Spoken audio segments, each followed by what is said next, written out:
Hello friend, स्वागत है आपका अपने यूट्यूब चैनल अपनी पाठशाला में। फ्रेंड्स, हमने आरआरबी ग्रुप डी जो एग्ज़ाम होने वाला है 23 फरवरी से, और आरआरबी एनटीपीसी का जो स्टेज 2 होने वाला है जो 18 से 22 फरवरी तक होने वाला है, उसी को ध्यान में रखते हुए एक सीरीज़ शुरू किया है जो रेलवे में बार बार पूछा जाता है। जिस चैप्टर से जीके में, उस चैप्टर को हम एक समराइज व्यू में लेके आएंगे आप लोगों के सामने। तो चलिए, पहला सीरीज में हम पहला जो सीरीज शुरू किए हैं उसमें पहला पार्ट में हम सिकंदर को लिए हैं। सिकंदर, प्राचीन भारत जब आप पढ़ेंगे तो प्राचीन भारत में सिकंदर जो है एक बहुत पूर्ण टॉपिक है। तो आइए उसके बारे में हम लोग विस्तृत जानकारी लेते हैं। सिकंदर जो है वो मिसेडोनिया का रहने वाला था, जिसका जन्म 356 ईस्वी पूर्व में हुआ था। उसके पिता का नाम जो है फिलिप था, ठीक है। और मिसेडोनिया जो है उत्तरी यूनान से बाल्कन तक फैला हुआ था।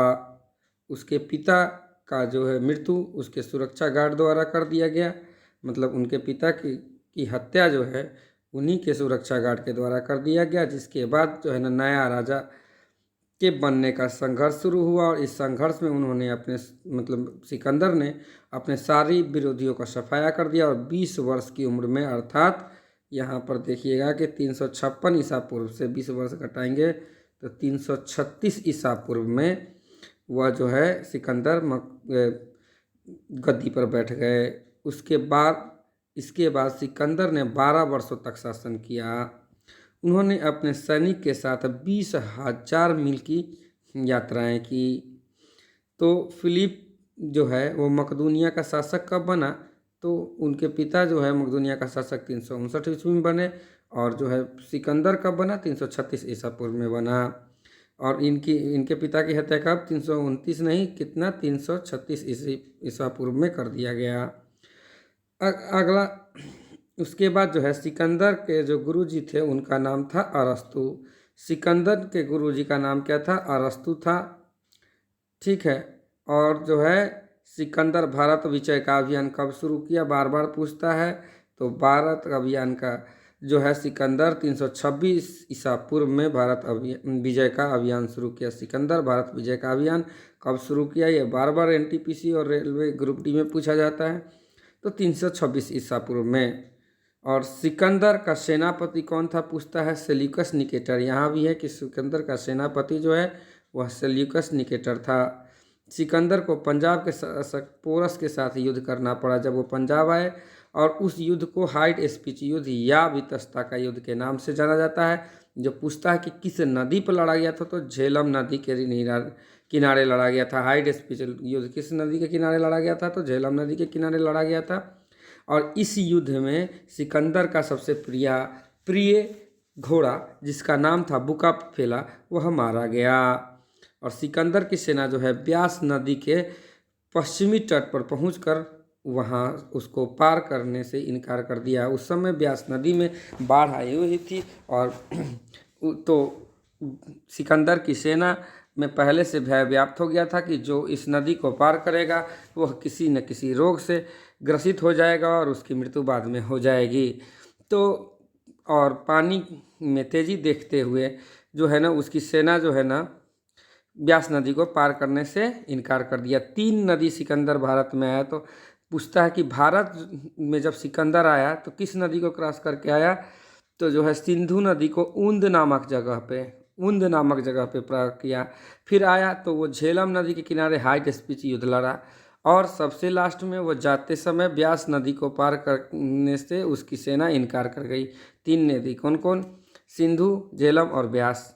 सिकंदर जो है स्थल मार्ग से भारत से कब लौट गया, तो 325 ईसा पूर्व में भारत से लौट गया। और सिकंदर जो है भारत में कितना महीना रहा, पूछता है, तो 19 महीने तक भारत में रहा वो, ठीक है। सिकंदर की मृत्यु जो है ना 323 ईसा पूर्व में बेबीलोन में 33 वर्ष की अवस्था में हो गई। बार बार पूछता है कि सिकंदर का जल सेनापति कौन था, तो निर्याकस। थल सेनापति कौन था, सेल्यूकस निकेटर, सिर्फ सेनापति। और अगर जल सेनापति पूछा जाए तो निर्याकस था। यही देखिए आगे हम जो बताया कि सिकंदर का प्रिय घोड़ा जो था बुकाफेला था, जो कि हाइड स्पीच युद्ध में मारा गया। तो इसी के नाम पर इसने जो है ना झेलम नदी के किनारे एक नगर बसाया, उस नगर का नाम बुकाफेला रखा। यहाँ देखिए हाइड स्पीच युद्ध को वितस्ता का युद्ध भी कहा जाता है। सिकंदर की सेना किस नदी को पार करने से इनकार कर दी? तो ब्यास नदी को मना कर दिया था। उसका जल सेनापति अभी पढ़े हैं कौन है? निर्याकस है। चलिए और भी जो विस्तृत जानकारी है वो आप जानते हैं कि सिकंदर कहाँ यूनान के मिसोडोनिया का शासक था। उसके पिता का नाम क्या था? फिलिप था।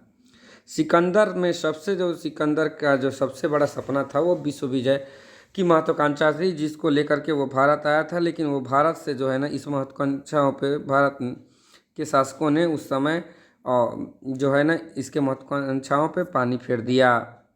इस महत्वाकांक्षा को साकार करने के लिए वो भारत में 326 ईसा पूर्व में आया था। और सिकंदर के आक्रमण के समय पश्चिमोत्तर भारत में अनेक छोटे छोटे राज्यों में विभक्त था। भारत जो है ना अनेक छोटे छोटे राज्यों में विभक्त था, जिसमें कुछ जो है राजतंत्रात्मक और कुछ गणराज्य थे। भारत में सर्वप्रथम सिकंदर का सामना जो है ना, भारत में सबसे पहले सिकंदर का सामना किससे हुआ पूछता है तो तक्षशिला में आम्भिक शासक कौन था? आम्भिक था, वह उनसे हुआ। आम्भिक ने शीघ्र ही समर्पण कर दिया और सिकंदर को सहायता का वचन भी दे दिया। सिकंदर का भारत में सर्वाधिक महत्वपूर्ण युद्ध जो था अभी पढ़े, झेलम नदी के तट पर कौन था? राजा पुरु या पोरस से था। कौन सा?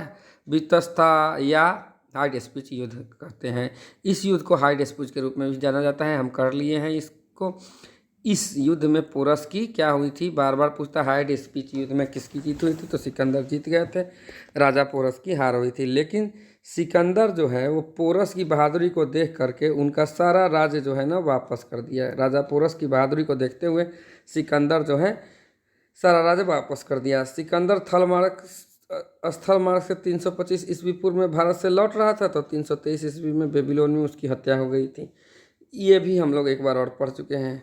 चलिए अगला जो पेज है उसमें है कि पोरस के बाद सिकंदर ने ग्लॉग निकाय तथा कुछ जातियों को भी पराजित कर दिया।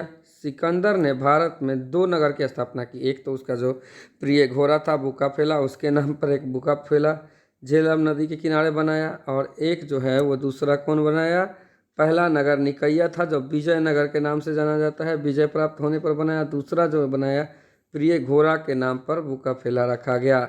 सिकंदर की सेना किस नदी को पार करने से इनकार कर दी थी? तो हम लोग पढ़े हैं कि ब्यास नदी से आगे बढ़ने से इनकार कर दिया था। सिकंदर ने सैनिकों में पूरा जोश भरने का प्रयत्न किया, किंतु उसने इस कार्य में सफलता नहीं प्राप्त कर पाए और सैनिकों के हठ के सामने सिकंदर को झुकना पड़ा। अंततः सिकंदर को अपने भारत विजय का अभियान रोकना पड़ा और सिकंदर ने विजित भारतीय प्रदेशों को अपने सेनापति फिलिप को सौंपकर वापस सिकंदर लौट गया।